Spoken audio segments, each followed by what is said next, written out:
कोलकाता के Jadavpur railway station पर police द्वारा किए गए लाठीचार्ज के बाद इलाके में तनाव का माहौल है। इस घटना में एसएफआई के अखिल भारतीय सचिव सृजन भट्टाचार्य समेत 6 लोगों को गिरफ्तार किया गया है, जबकि लगभग 15 लोग घायल हुए हैं। घायलों में रिद्रब्रत घोष की हालत गंभीर बताई जा रही है।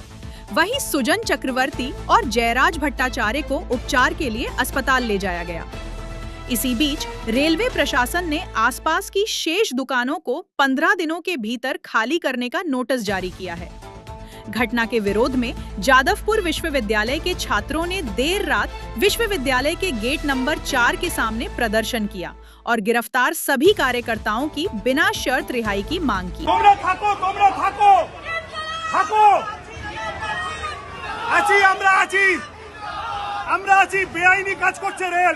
রেল বেআইনি কাজ করছে। হ্যাঁ, সাংবাদিকদেরও মেরে দিন।